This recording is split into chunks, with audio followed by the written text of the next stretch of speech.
अस्सलाम वालेकुम, मेरा नाम है मुजाहिद हसनैन और आप देख रहे हैं स्टार्टिंग आउट विद प्रोग्रामिंग। इस लेक्चर के अंदर हम डीएसए का फर्स्ट लैब मैनुअल डिस्कस करेंगे। इस लेक्चर के अंदर मैं इसकी हर एक चीज़ को जो है ना वो प्रॉपर्ली डिस्कस करूंगा, चाहे वो इसके अंदर थ्योरी है या कोई भी चीज़ है। तो हर एक चीज़ जो है उसको हम कंप्लीटली डिस्कस करेंगे। सबसे पहले तो यहाँ पे एक एल्गोरिदम की डेफिनेशन लिखी हुई है। An algorithm is a well defined step by step procedure और set of instructions that are designed to solve a specific problem और परफॉर्म अ पर्टिकुलर टास्क। किसी एक स्पेसिफिक टास्क को या फिर प्रॉब्लम को सॉल्व करने के लिए कुछ सेट ऑफ इंस्ट्रक्शंस या फिर स्टेप बाय स्टेप प्रोसीजर्स होंगे और उन प्रोसीजर्स को हम क्या बोलेंगे कि वो क्या है, वो एक एल्गोरिदम है और ये प्रॉब्लम को सॉल्व करने का एक सिस्टमैटिक वे है। और इसमें आप टास्क को ऐसे ऑटोमेट कर सकते हो यानी खुद ब खुद सॉल्व हो, इसमें कंप्यूटर उसको अंडरस्टैंड भी कर सके और एग्जीक्यूट भी कर सके। अब नीचे ये उन्होंने एक फ्लो डायग्राम बनाई है यूजिंग लार्क। आप लार्क की बजाय जो है ना draw.io को भी यूज कर सकते हो। अगर लार्क को इंस्टॉल करने में आपको प्रॉब्लम आती है तो आप draw.io नाम की एक वेबसाइट है उसको भी यूज कर सकते हो और वहां से भी आप जो है ना ये फ्लो डायग्राम्स इजीली बना सकते हो।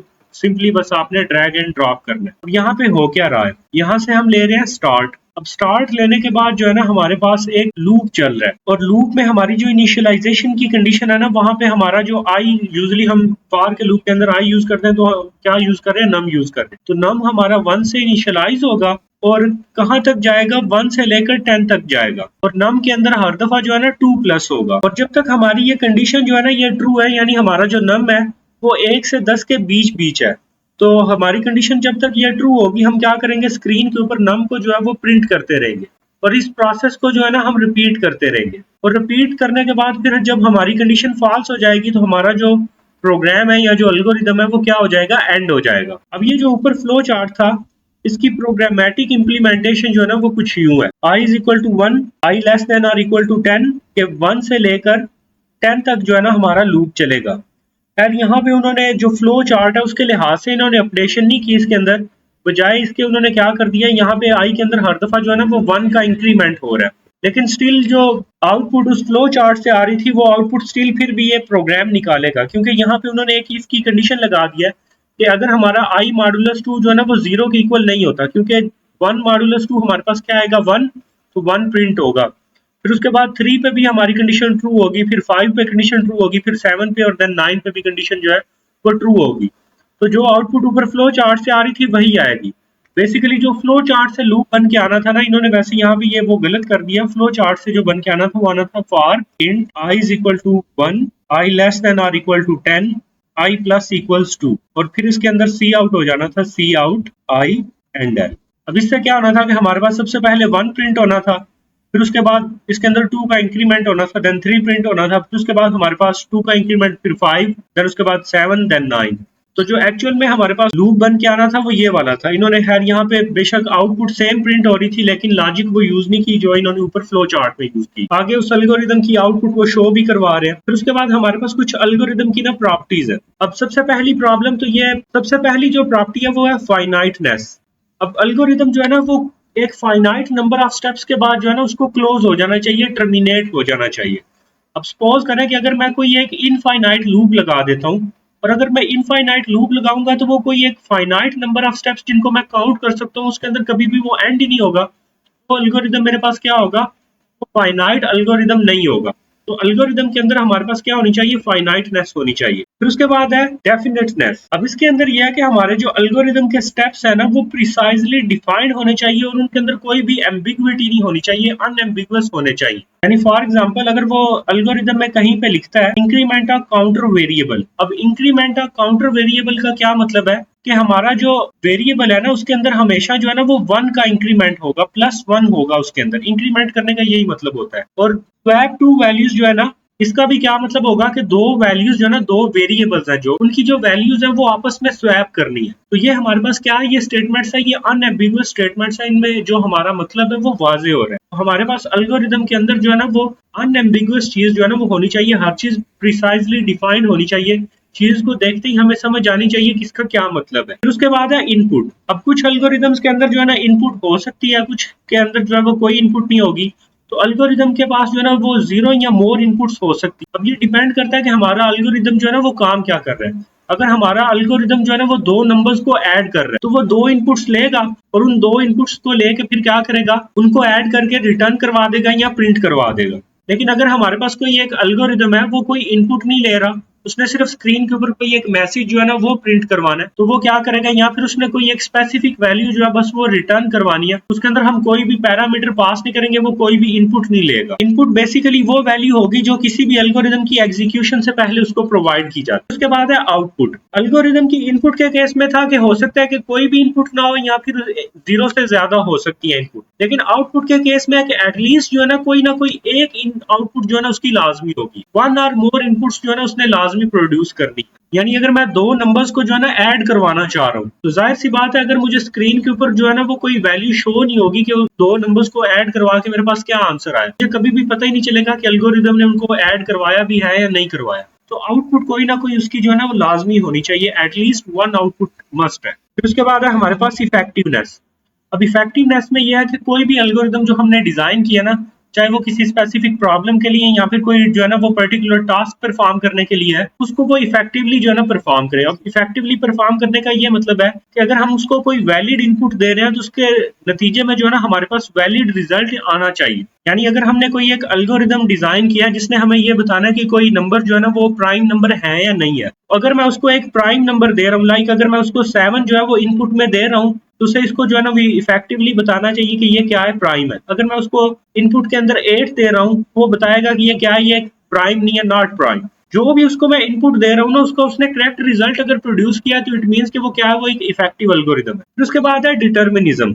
अब डिटर्मिनिज्म में क्या है कि एल्गोरिदम को जो भी हम कोई एक इनपुट दे रहे हैं ना, उससे जो भी उसके बाद उसकी आउटपुट निकल के आएगी ना, उसको हम डिटरमिन कर सकते हो स्टेप बाय स्टेप। एल्गोरिदम का बिहेवियर ऐसा होना चाहिए का हर एक स्टेप है ना, कोई भी एक स्टेप जो है वो कंप्लीटली डिटरमिन्ड हो by inputs and its current state. अब इसमें हमारे पास क्या होगा कि जो रिपीटेबिलिटी है ना वो इंश्योर की जा सकती है। अब रिपीटेबिलिटी हमने कहाँ पे इंश्योर करनी होती है, फॉर एग्जांपल अगर हमने एक लूप लगाया किसी अरे के ऊपर और मैं चाह रहा हूँ कि उस अरे के हर एक एलिमेंट के अंदर मैं 2 को प्लस करना चाह रहा हूँ, मेरे पास एक इंटीजर्स की अरे है लाइक 1 2 3 एंड 4, ये 4 एलिमेंट्स हैं उसके अंदर, और मैं चाह रहा हूँ मैं एक लूप लगा के इसके हर एक एलिमेंट के अंदर जो है ना वो 2 को प्लस कर दूं, तो ये क्या हो जाएगा 3 4 5 एंड 6। अब अगर मेरा एल्गोरिदम जो है ना वो डिटरमिन्ड होगा, यानी उसका हर एक स्टेप जो है ना उसको मैं डिटरमिन कर सकता हूँ कि फर्स्ट स्टेप में क्या होगा, फिर सेकंड में क्या होगा, फिर थर्ड में क्या होगा। अब मुझे पता है कि लूप के फर्स्ट स्टेप में क्या होगा कि वो फर्स्ट वैल्यू को लेगा, आई की वैल्यू, क्योंकि लूप की 0 होगी, और वो अरे के 0 इंडेक्स वाली वैल्यू के अंदर 2 को प्लस करेगा।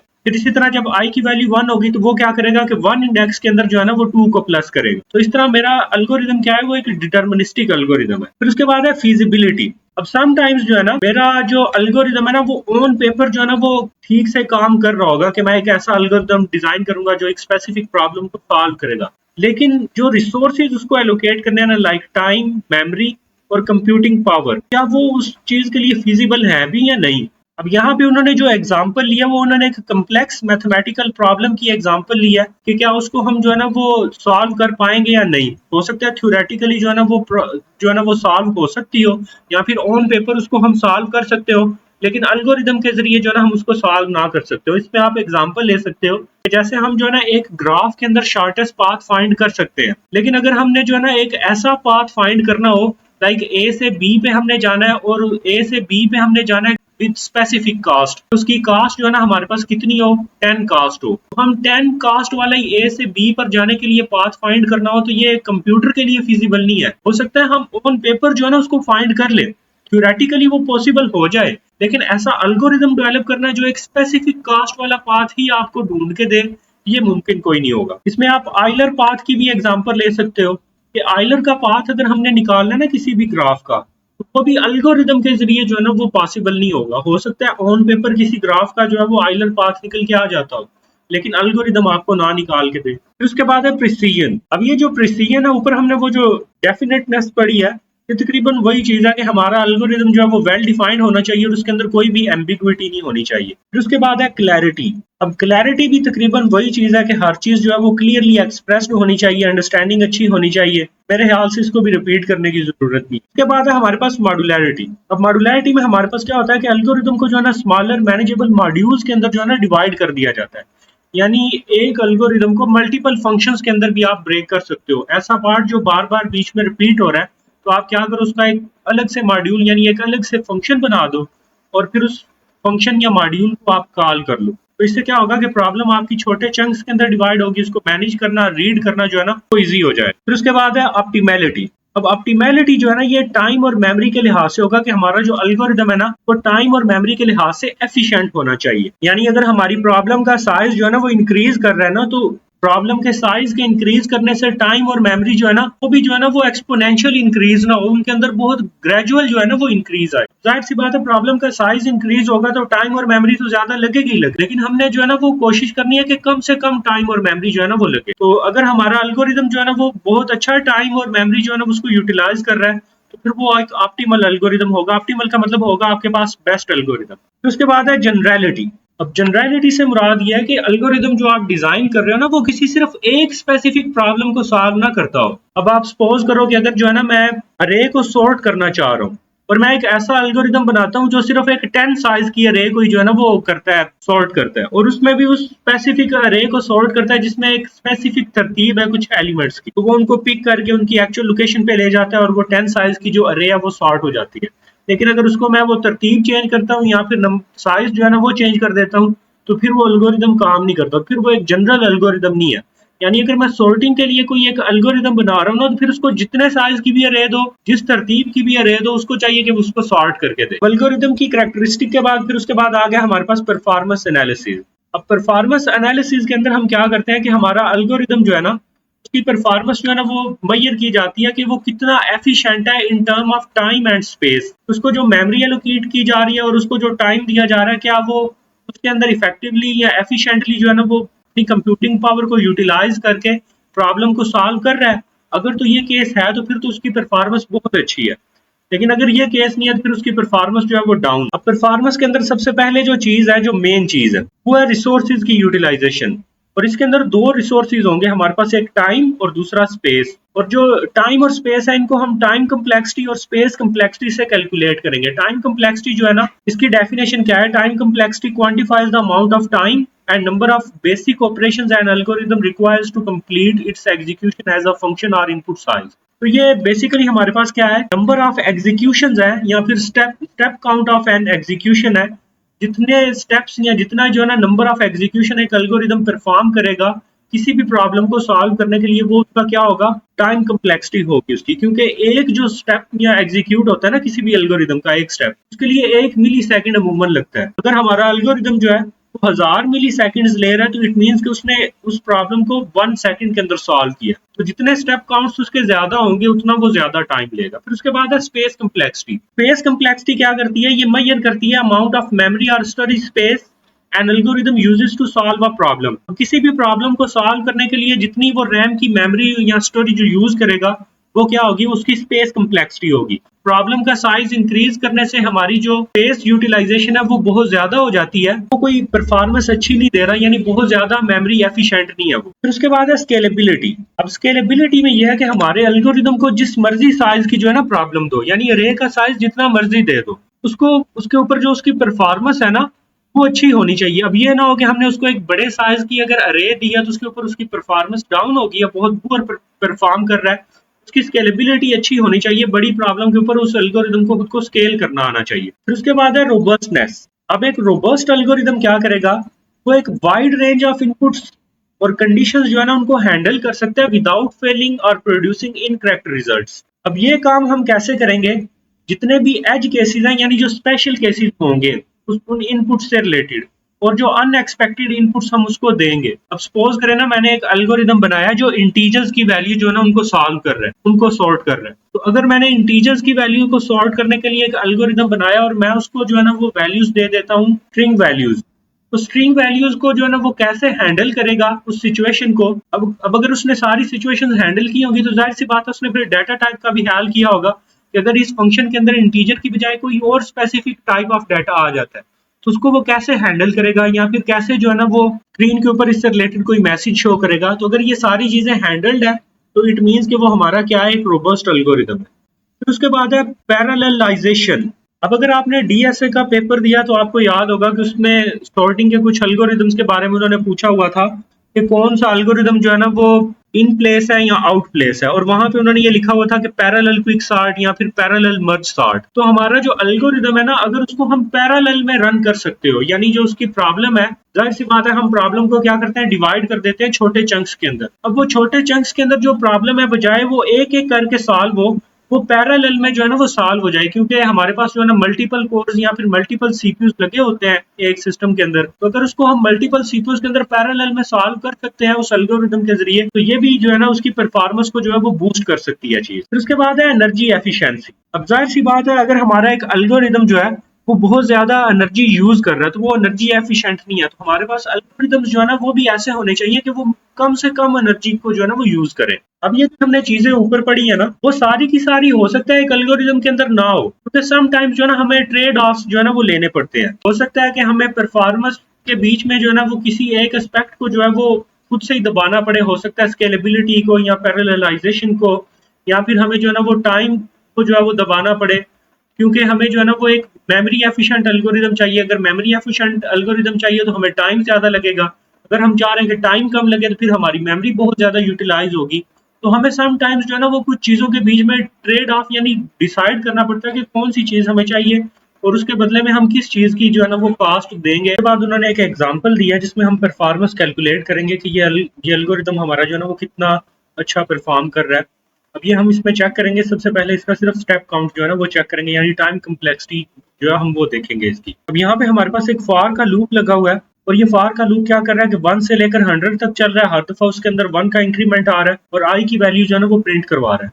यानी हमारे पास जो है ना वो 1 से लेकर अप टू 100 जो है वो वैल्यूज जो है वो स्क्रीन के ऊपर प्रिंट होगी। अब इससे एक चीज तो हमें पता है कि हमारे पास ये लूप जो है ना वो 100 टाइम्स चलेगा, यानी अगर वो 1 से शुरू हो रहा है और वो 100 तक जा रहा है तो 100 टाइम्स जो है वो लूप चलेगा। अब जब इसका हम स्टेप काउंट निकालेंगे ना, तो हमारे पास ये int I is equal to 1, ये सिर्फ और सिर्फ लूप का जब पहली दफा जब लूप चलेगा ना, तो एक दफा जो है ना ये इनिशियलाइज होगा। तो इसके लिए हम काउंट कर लेंगे 1। फिर उसके बाद ये जो कंडीशन है ना, जितनी दफा लूप ने चलना है, अब लूप हमारे ने चलना कितना है, 100 टाइम्स चलना है, तो इसके लिए हम प्लस 100, और एक दफा जब ये लास्ट पे जो है ना फेल होगी ना, जब ये कंडीशन फॉल्स होगी, तो एक उसके लिए भी हम काउंट कर लेंगे।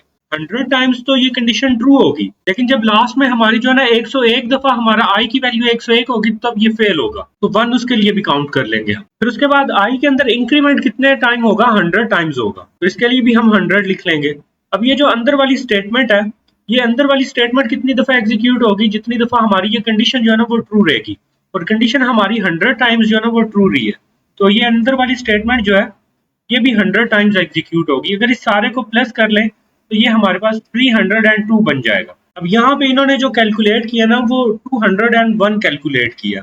जाहिर सी बात है उन्होंने बीच में से काफी सारी चीजें जो है वो छोड़ दी है, लाइक मतलब यहाँ पे ये इनिशियलाइजेशन वाला छोड़ दिया है। यहाँ से उन्होंने सिर्फ और सिर्फ जो है ना ये कंडीशन को कैलकुलेट किया है, आई प्लस प्लस को उन्होंने छोड़ दिया है। फिर उसके बाद यहाँ से सिर्फ उन्होंने सी आउट की स्टेटमेंट को देखा है। तो अगर सिर्फ ये दो स्टेटमेंट्स देखें ना, आई लेस देन 100, तो इसके लिए 101, और ये जो अंदर वाली स्टेटमेंट है इसके लिए हमारे पास क्या आ जाएगा, 100, तो ये हमारे पास 201 आ जाएगा। तो उन्होंने ये दो स्टेटमेंट्स जो है इनको इग्नोर करवा दिए।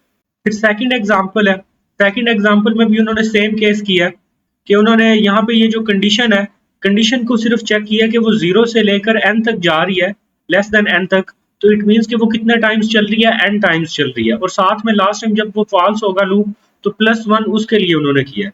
लेकिन उन्होंने ये जो इनिशियलाइजेशन वाली और आई प्लस प्लस वाली है इसको इग्नोर करवा दिया। अगर उनको इग्नोर ना करवाएं तो ये हमारे पास 1 प्लस साथ में कंडीशन के लिए क्या आ जाएगा, n+1, साथ में आई प्लस प्लस के लिए क्या आ जाएगा, n, और ये जो अंदर की स्टेटमेंट है ये n टाइम्स एग्जीक्यूट होगी, तो ये n आ जाएगा इसके लिए। अब ये साथ में उन्होंने 1 मल्टीप्लाई में लिखा हुआ, वो लिखने की जरूरत नहीं, सिंपली n होगा।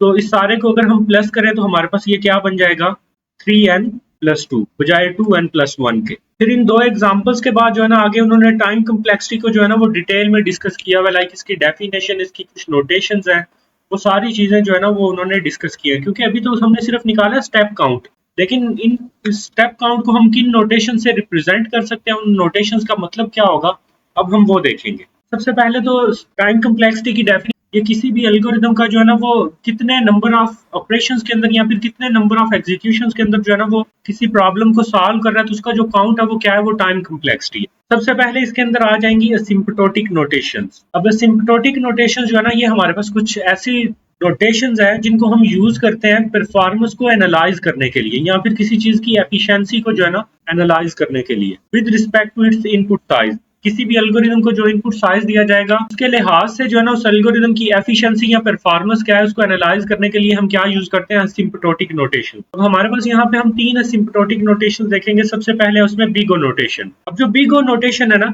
ये हमें अपर बाउंड जो है ना किसी भी एल्गोरिदम के ग्रोथ रेट का जो है ना वो प्रोवाइड करेगा। ये एल्गोरिदम का ग्रोथ रेट क्या है, तो हमने ऊपर वो इक्वेशन निकाली थी ना लाइक 3n+2, ये हमारे पास क्या है, ये उसका ग्रोथ रेट है। तो इसके ऊपर जो अपर बाउंड है ना हमें वो कौन प्रोवाइड करेगा, बिग ओ नोटेशन प्रोवाइड करेगा। ये हमें वर्स्ट केस भी आप कह सकते हो कि किसी एल्गोरिदम का जो वर्स्ट केस सिनेरियो है वो क्या होगा, तो ये हमें बिग ओ नोटेशन जो है ना वो प्रोवाइड करेगी। यहाँ पे उन्होंने फर्स्ट एग्जांपल ली है बाइनरी सर्च की, और बाइनरी सर्च की टाइम कम्प्लेक्सिटी हमारे पास क्या है, big O of log of n।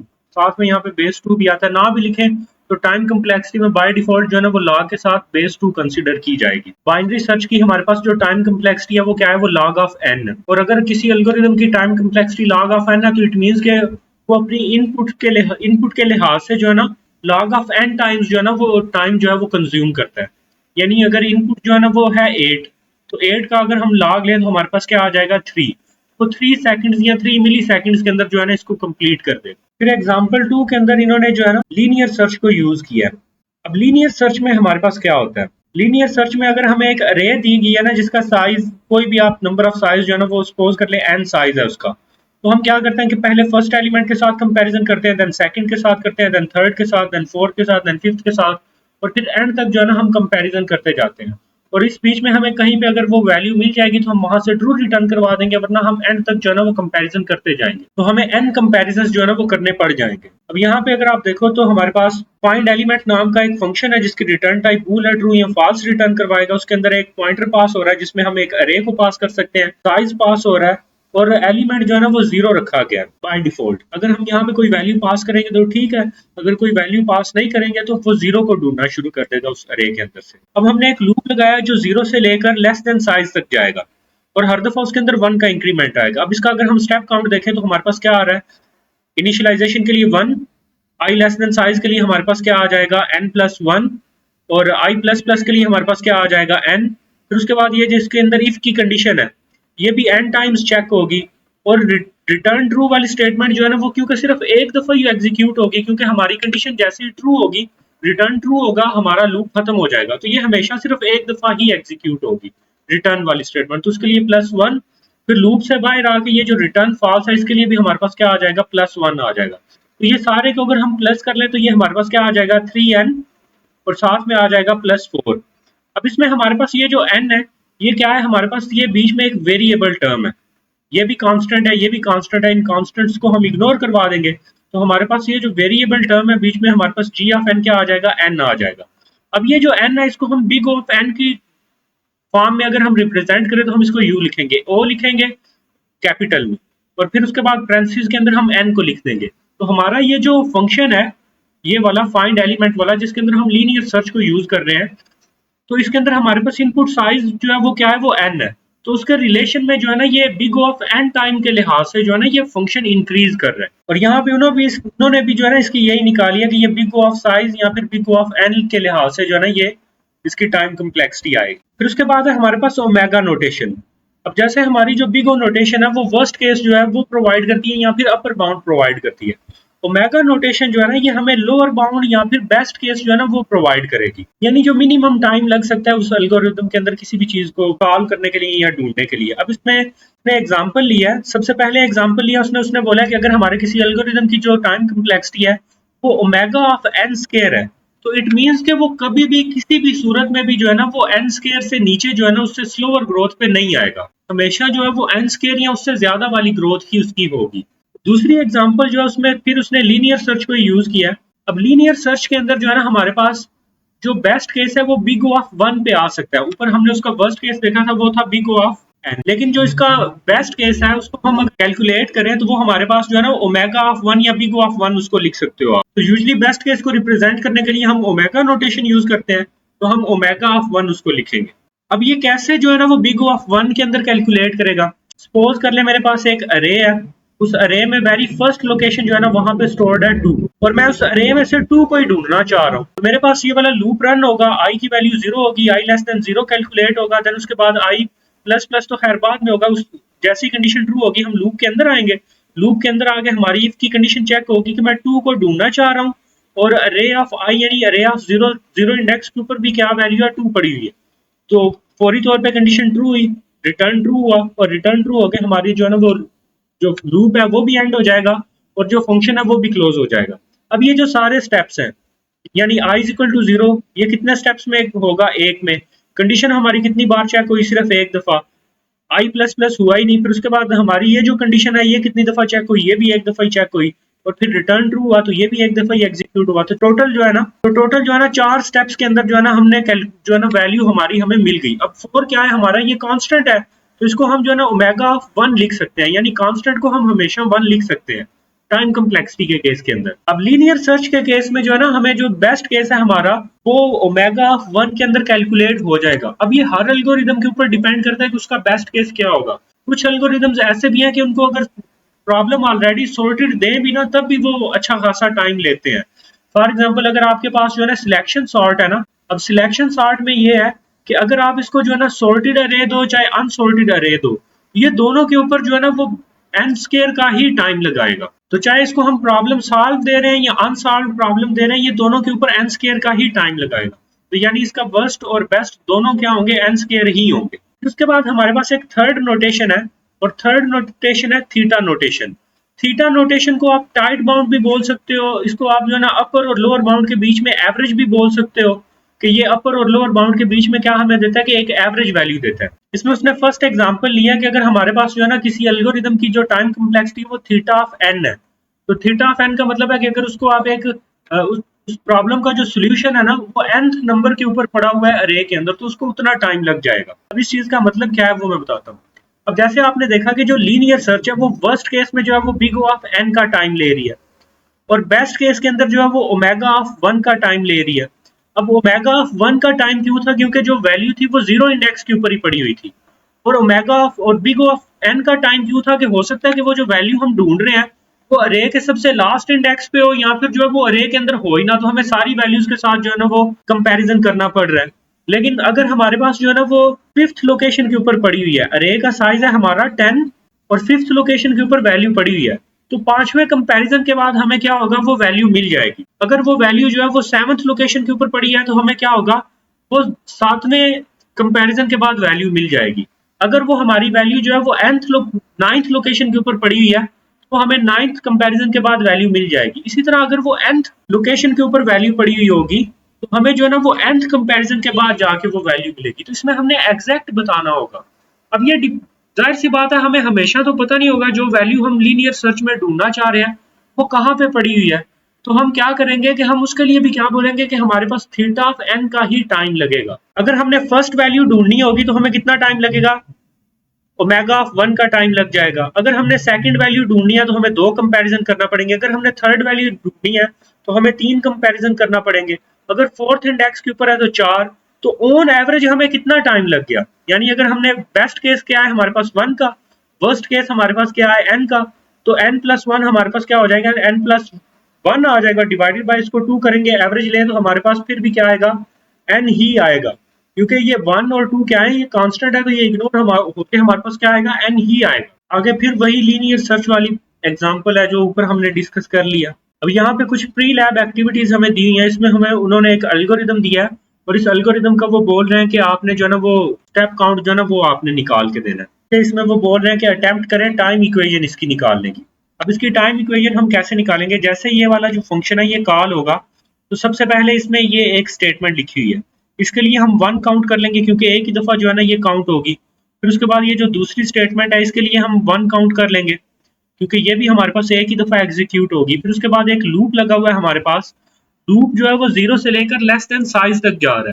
तो लूप हमारा जो है ना ये कितने टाइम चलेगा, n टाइम्स तो है ये हमारा लूप चलेगा और हर दफा उसमें 1 का इंक्रीमेंट है। तो अगर हमारा 1 का इंक्रीमेंट है तो इससे इसको हम किसी चीज से भी डिवाइड नहीं करेंगे, प्योरली ये n टाइम्स चलेगा।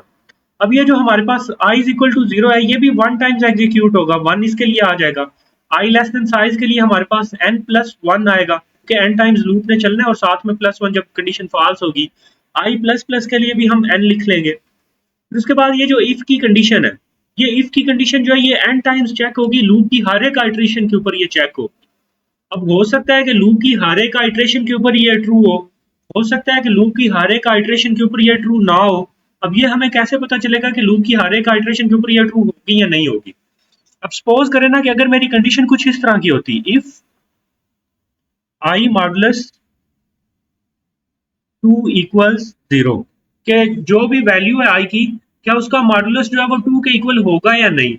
अब अगर मेरी आई की वैल्यूज जो है ना वो जा रही है 1 से 10 तक, तो जाहिर सी बात है 1 मॉडुलस 2 जो है वो फॉल्स होगा, लेकिन 2 मॉडुलस 2 जो है वो ठीक होगा, वो 0 होगा। फिर 3 के ऊपर फॉल्स, फिर 4 के ऊपर ट्रू होगा, फिर जो है 6 के ऊपर ट्रू होगा, फिर उसके बाद 8 के ऊपर ट्रू होगा, फिर उसके बाद 10 के ऊपर ट्रू होगा। तो हाफ वैल्यूज के लिए जो है ये ट्रू है और हाफ वैल्यूज के लिए ये फिर ये क्या होगा, फॉल्स होगा। तो उस केस में ये है कि फिर ये जो इफ के अंदर वाली जो चीजें होंगी ना, उनके लिए जो स्टेप काउंट होगा वो मैं n डिवाइडेड बाय 2 करूंगा, क्योंकि अब मुझे पता है कि मेरी इफ की कंडीशन में ट्रू कितने टाइम्स होना है, n divided by 2 times true होना है। लेकिन अब इस केस में क्या है कि हमें वो बोल रहा है कि बाइनरी टू डेसिमल कन्वर्जन है। हो सकता है जो हमने नंबर दिया है उसके अंदर जो जितनी भी बिट्स है, अगर 4 बिट्स हैं तो 4 की 4 क्या है, 1 है। तो अगर मेरे पास ये जो कंडीशन है उसमें ये कंडीशन भी यही लगी हुई है कि अगर मेरा ये जो बाइनरी की बिट है वो क्या है, 1 है। हो सकता है सारी 1 हो बाइनरी की बिट्स, तो अगर सारी 1 होगी तो इट मींस कि ये n टाइम्स वर्स्ट केस के अंदर जो है ना ये कंडीशन जो है वो ट्रू हो सकती है। अब अगर ये n टाइम्स जो है ना ये कंडीशन ट्रू होगी तो ये जो अंदर वाली स्टेटमेंट है ये भी कितने टाइम्स एग्जीक्यूट होगी, n टाइम्स एग्जीक्यूट होगी। अब अगर ये जो स्टेटमेंट है अगर आप देखो तो इसमें सबसे पहले क्या होगा, सबसे पहले हमारे पास जो है ना ये पावर कैलकुलेट होगी। पावर कैलकुलेट होने के बाद जो है ना वो डेसिमल के अंदर प्लस होगी। तो बेसिकली हमने ये दो स्टेप्स को जो है ना एक स्टेटमेंट के अंदर लिखा हुआ है, तो इसको हम जो है ना वो 2n लिख सकते हैं, क्योंकि हमारे पास हर दफा ये स्टेटमेंट जो है ना वो दो स्टेप्स के अंदर एग्जीक्यूट होगी। पहले हम पावर कैलकुलेट करेंगे, पावर कैलकुलेट करने के बाद उसको डेसिमल के अंदर क्या करेंगे, प्लस करेंगे। फिर उसके बाद हमारा लूप एंड हो जाएगा। अब जब लूप एंड होगा तो बाहर आके फिर ये अगेन रिटर्न की स्टेटमेंट है, तो इसके लिए भी हम क्या काउंट कर लेंगे, 1 कर लेंगे। अब ये सारी चीजों को हम क्या करते हैं, हम इनको प्लस कर लेते हैं। तो हमारे पास क्या आ जाएगा, ये 1 2 3 4 5, एक तो आ गया 5। अब n कितने हैं हमारे पास, 1 2 3 4 5, तो हमारे पास आ गया 5n। तो 5n प्लस 5 जो है ना हमें टाइम लगेगा किसी भी एक जो है ना वो स्ट्रिंग जो कि बाइनरी की होगी उसको कन्वर्ट करने के लिए इनटू डेसिमल। तो f ऑफ n हमारे पास क्या आ जाएगा, 5n प्लस 5। चाहो तो साथ में जो है ना शुरू में पहले ये सारा लिख सकते हो कि हमारे पास पहले 1 plus 1 plus 1 plus n plus 1 plus n plus n plus 2n plus 1, और ये सारा प्लस हो गया हमारे पास क्या आ गया, 5n प्लस 5।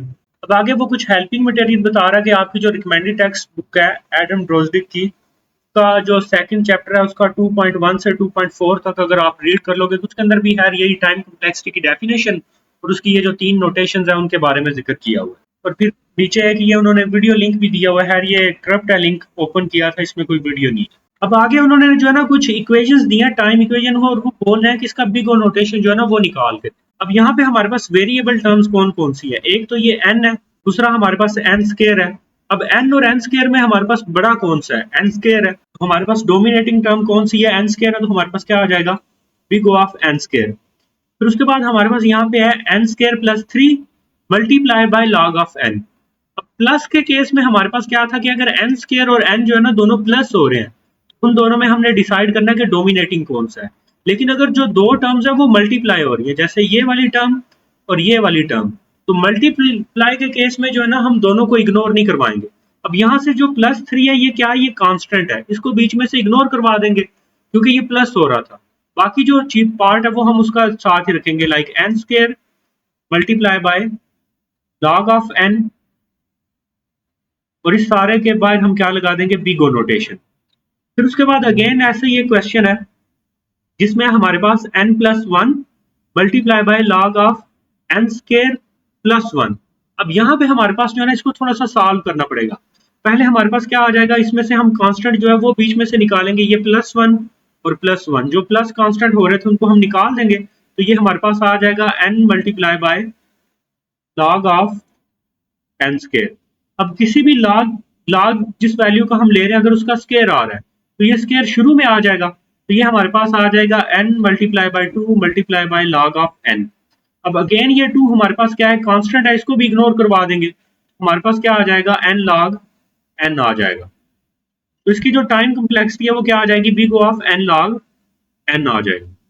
फिर उसके बाद ये वाली टर्म है, इसमें एक वैल्यू आ रही है हमारे पास 2 रेज पावर n और दूसरी हमारे पास वैल्यू आ रही है n रेज पावर 10 और फिर थर्ड वैल्यू आ रही है हमारे पास log ऑफ n। अब ये तीनों वैल्यूज जो है ना वो वेरिएबल है। अब जब हमारे पास ये दो एक्सपोनेंशियल है हमारे पास, उसमें हमारे पास ये वाली जो वैल्यू ये क्या है, log है, log में हमारे पास वैल्यूज बहुत छोटी आती है, तो ये तो हम इग्नोर करवा देंगे, ये कभी भी बिग ओ के अंदर नहीं है। पीछे फिर हमारे पास ये दो टर्म्स रहेगी। अब इसमें पावर हमेशा फिक्स्ड है, लेकिन यहाँ पे पावर जो है वो फिक्स्ड नहीं है। तो अगर यहाँ पे पावर हमारी जो है ना वो फिक्स्ड नहीं है, तो ये वाली जो वैल्यू है n की वैल्यू इंक्रीज होने से जो है ना ये इसके अंदर एक्सपोनेंशियल ग्रोथ आएगी। जब n की वैल्यू जो है ना बहुत ज्यादा बड़ी होगी ना, तो वहां पे 2 रेज पावर n जो है ना वो बहुत बड़ी वैल्यूज आएगी। तो हमारे पास इस केस में जो टाइम कम्प्लेक्सिटी है वो big O of 2 raise power n आ जाएगी। फिर उसके बाद है हमारे पास log ऑफ n बेस 2 और साथ में हमारे पास आ रहा है +10। +10 हमारे पास कांस्टेंट है, इग्नोर हो जाएगा, तो big O of log of n base 2 आ जाएगा। फिर उसके बाद है 2 रेज पावर n, साथ में आ रहा है हमारे पास n फैक्टोरियल और फिर उसके साथ आ रहा है +9। अब ये जो हमारे पास 2 रेज पावर n है, इसमें हमारी जो चीज है वो एक्सपोनेंशियल ग्रोथ आएगी उसके अंदर, लेकिन जो फैक्टोरियल वाली वैल्यू है ये बहुत ज्यादा एक्सपोनेंशियली ये भी ग्रोथ करती है। एक्सपोनेंशियल तो नहीं खैर कह सकते, लेकिन इसमें भी ह्यूज इंक्रीज आता है, इवन इससे भी ज्यादा इंक्रीज आएगा। तो हमारे पास यहाँ पे डोमिनेटिंग टर्म्स जो है वो फैक्टोरियल वाली वैल्यू है, फैक्टोरियल वाली जो वैल्यू है वो हमारी बिग ओ के अंदर आ जाएगी। अब यहाँ पे उन्होंने अगेन हमें बताया कि हमने टाइम इक्वेशन जो है उसको कैसे फार्मूलेट करना है, और यहाँ पे उन्होंने फार्मूलेट करने के लिए जो सही एक्चुअल में जैसे कैलकुलेट करते हैं ना उन्होंने बिल्कुल वैसे ही किया। मसलन सबसे पहले i = 0 है तो उसके लिए 1 काउंट किया, कंडीशन के लिए उन्होंने n+1 किया, फिर i++ के लिए उन्होंने n काउंट किया। अब ये जो इफ की कंडीशन है ये हमेशा चेक होगी, तो इसके लिए n काउंट किया। अब कंडीशन इसमें हमारे पास वही वो मॉडुलस वाली आ गई है, तो ये हाफ टाइम ट्रू होगी, तो प्रिंट यस के लिए उन्होंने n/2 काउंट किया। फिर उसके बाद एल्स प्रिंट नो के लिए भी उन्होंने क्या किया है, n/2 जो है वो किया, क्योंकि हाफ टाइम फॉल्स होगी। फिर उसके बाद if check is equal to 1 जो है ये n टाइम्स चेक होगी, और फिर इसके अंदर एक फंक्शन जो है ना वो हो रहा है। अब हो सकता है कि ये जो चेक इज इक्वल टू 1 है ये हमेशा ट्रू हो, तो हमें पता ही नहीं कि चेक की वैल्यू क्या होगी, हो सकता है चेक की वैल्यू हमेशा ही 1 हो, तो फिर ये जो स्टेटमेंट है हो सकता है ये n times execute worst case के अंदर। अब अगर ये स्टेटमेंट n टाइम्स एग्जीक्यूट होगी, अब ये जो फन वाला फंक्शन है, ये फन वाले फंक्शन की अपनी भी कोई टाइम कम्प्लेक्सिटी होगी। हो सकता है कि इसके अंदर हमने ये जो n को पास किया है ये उसके ऊपर n का ही टाइम लगा दे इसको जो है ना वो एग्जीक्यूट करवाने में, तो हम ये इमेजिन या सपोज कर लेंगे कि ये इसकी अपनी भी टाइम कम्प्लेक्सिटी क्या है, n टाइम कम्प्लेक्सिटी होगी इस फंक्शन की। तो फंक्शन की time complexity multiply by loop की टाइम कम्प्लेक्सिटी, तो इसके लिए हमारे पास क्या आ जाएगा, n² आ जाएगा, और इन सारों को प्लस करने के बाद हमारे पास जो टोटल टाइम इक्वेशन है ना वो निकल के आ जाएगी।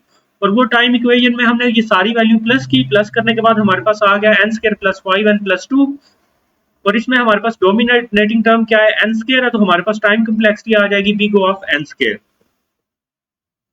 अब इसी तरह हम स्पेस कम्प्लेक्सिटी जो है ना वो भी कैलकुलेट कर सकते हैं।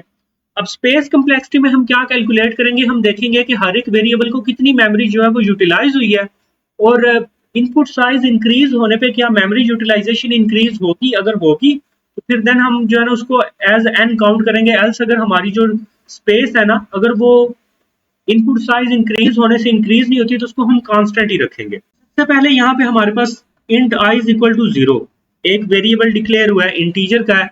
इंटीजर के लिए अमूमन 4 बाइट्स और कुछ कंपाइलर्स जो है वो 2 बाइट्स एलोकेट करवाते हैं। फिर उसके बाद i < 10। अब ये कंडीशन है तो इसमें कोई भी मेमोरी यूटिलाइजेशन नहीं हुई, इंक्रीमेंट करने में भी कोई मेमोरी यूटिलाइजेशन नहीं हुई, सी आउट करने में भी कोई मेमोरी यूटिलाइजेशन नहीं हुई, और बाकी की ये जो स्टेटमेंट है उनके लिए भी कोई मेमोरी यूटिलाइजेशन नहीं है।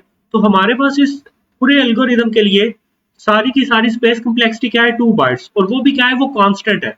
और अगर कांस्टेंट होगी तो उसको हम बिग ऑफ 1 ही लिख देंगे कि हमारी स्पेस कम्प्लेक्सिटी क्या है, कांस्टेंट है ये। अगर आप देखो तो इन्होंने भी बिग ऑफ 1 ही कैलकुलेट की है। फिर उसके बाद हम कोई ऐसा एल्गोरिदम देखते हैं जिसमें जो हमारी टाइम कम्प्लेक्सिटी है वो इंक्रीज होगी।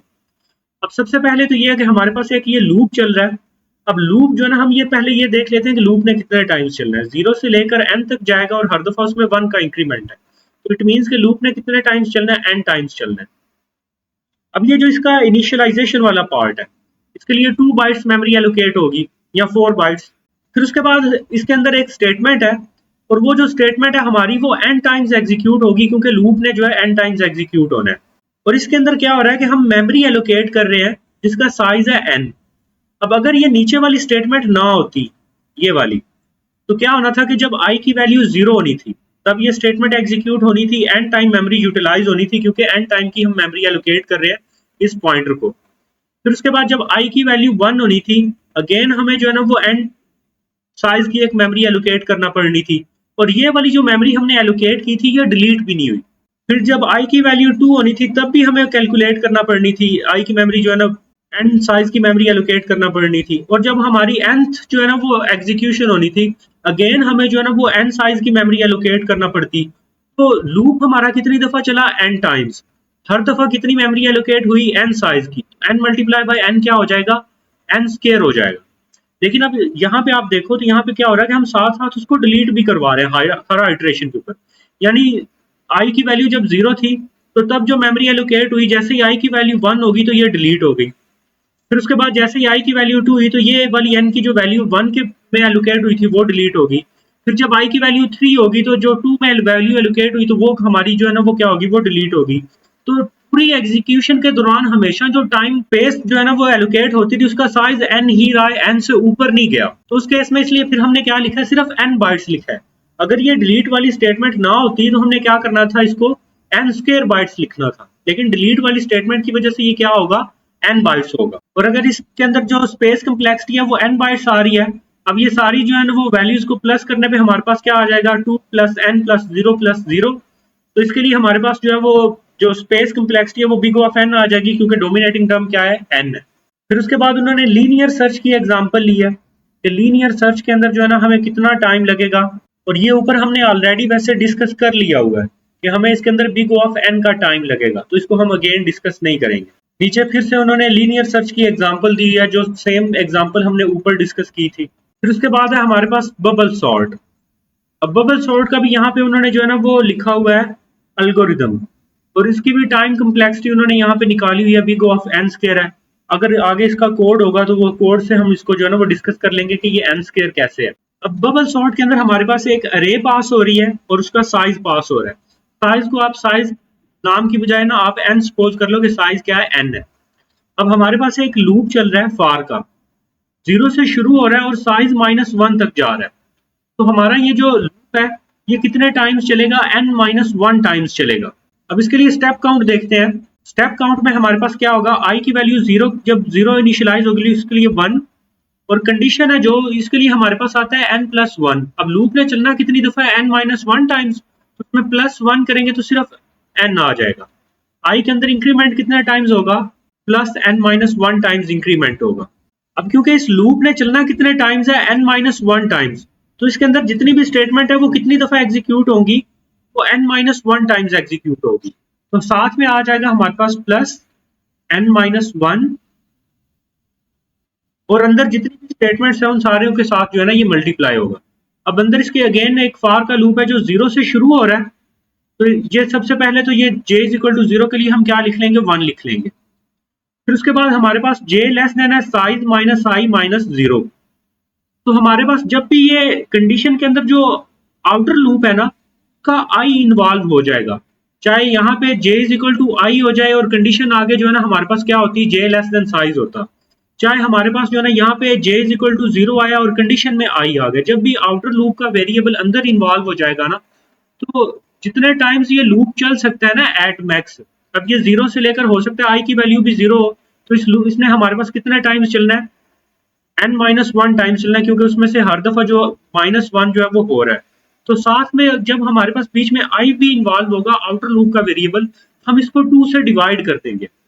तो हमारे पास जो है ना, ये वाला जो इनर लूप वाली ये जो कंडीशन है, ये हमारे पास कितने टाइम्स चलेगी, n-1 टाइम्स। तो ये -1 तो साथ में आ रहा है, और साथ में जो है ना i के लिए नीचे जो है वो डिवाइड आ जाएगा, और लास्ट में जब ये हमारे पास जो है ना वो फॉल्स होगी, तो हमारे पास ये आ जाएगा n-1 डिवाइडेड बाई 2 प्लस 1।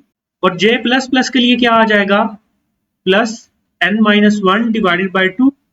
और फिर ये जो अंदर स्टेटमेंट है, ये इफ की जो स्टेटमेंट है हमारे पास, ये भी कितना टाइम एग्जीक्यूट होगी, n-1 डिवाइडेड बाई 2 प्लस। अब हो सकता है इफ की कंडीशन ऑलवेज ट्रू हो, तो ये जो अंदर की तीनों स्टेटमेंट है ये भी उतने टाइम्स एग्जीक्यूट होंगी, n-1 divided by 2, n-1 divided by 2 plus n-1 divided by 2।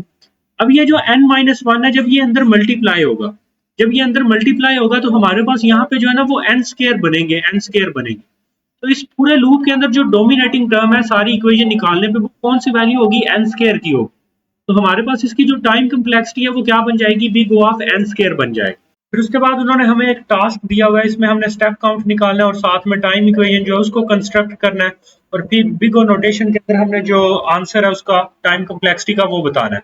अब इसके अंदर हमें मल्टीपल कोड्स दिए गए हैं, एक ये कोड दिया गया है, फिर उसके बाद एक ये लूप्स का कोड दिया गया है, फिर ये है, देन एक ये है। अब सारों का जो है ना वो हम स्टेप काउंट जो है ना वो कैलकुलेट करते हैं। सबसे पहले हम इसका करते हैं step count.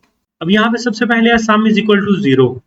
Some is equal to 0 सिर्फ एक दफा एग्जीक्यूट होगा, इसके लिए आ जाएगा +1। फिर उसके बाद है फॉर का लूप जो 0 से शुरू होकर n तक जा रहा है, और उसके अंदर हर दफा 1 का इंक्रीमेंट है। अब अगर 0 से n तक जा रहा है तो इट मींस कि इसने n टाइम्स चलना है, हर दफा 1 का इंक्रीमेंट है, n डिवाइडेड बाय 1 करेंगे तो हमारे पास क्या आ जाएगा, n ही आ जाएगा। तो इट मींस कि इस लूप ने कितने दफा चलना है, n टाइम्स चलना है। अब i इज इक्वल टू 0 के लिए भी हम 1 लिख लेंगे, क्योंकि इनिशियलाइजेशन सिर्फ एक दफा होगी। फिर ये जो कंडीशन वाला पार्ट है, ये हमारे पास n+1 आ जाएगा, क्योंकि लूप ने n टाइम्स चलना है, साथ में लास्ट टाइम ये फॉल्स होगी। फिर उसके बाद i प्लस प्लस के लिए भी हमारे पास क्या आ जाएगा, +n आ जाएगा। अब इसके अंदर भी जो है ना एक लूप है, अब +n लिखेंगे हम, और इसके अंदर की जो स्टेटमेंट्स है ना, इस ये वाला जो लूप है इसके लिए भी अब हम कैलकुलेशन करेंगे। तो j इज इक्वल टू 0 के लिए हम क्या लिख लेंगे, +1 लिख लेंगे, क्योंकि इनिशियलाइजेशन सिर्फ एक दफा होगी।